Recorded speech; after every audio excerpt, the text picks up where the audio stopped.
এয়া কঁঠাল আপোনালোকে খাই নাই মই এয়া মাংসৰ লগত ধুনীয়াকৈ বনাইছোঁ আৰু কঁঠালটো কি ধৰণে ওচৰলৈ আহা কঁঠালটো কি ষ্টাইলত মই বনাই দিছিলোঁ হাতত আঠা নলগাকৈ সেইটো এনেকৈ কাটি ল'লোঁ টুকুৰা টুকুৰিকৈ কাটি লৈ ডাইৰেক্ট বইল কৰি দিলোঁ তাৰপিছত মই এনেকৈ বাকলিটো গুচাই দিওঁ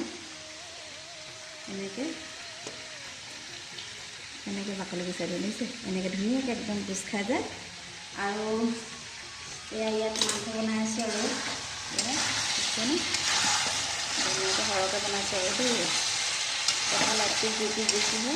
আলু এটা দিছোঁ আৰু এতিয়া এনেকৈ কৰি ল'লোঁ কঁঠালটো এনেকুৱা হ'লে এতিয়া সৰুকৈ কাটি লওঁ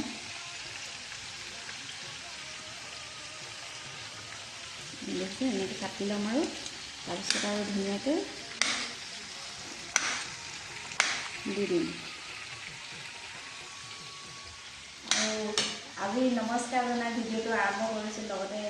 মানে সমাপ্ত কৰিবলৈ লৈছোঁ আৰু ৰঙালী বিহু সকলোকে হিয়াৰ পৰা শুভেচ্ছা জনালোঁ আহিবলগীয়া দিনবিলাক যেন মানে এই বছৰটো আৰু ভালে কুশলে পাৰ হয় তাৰে কামনাৰে আৰু বিহু আজি হুঁচৰি গাবলৈ আছে ৰাতিকৈ পাৰিলে ভিডিঅ' অকণমান কৰি দেখাম আজি ভিডিঅ' ইমানেই পুনৰ লগ পোৱাৰ আশা বাই বাই।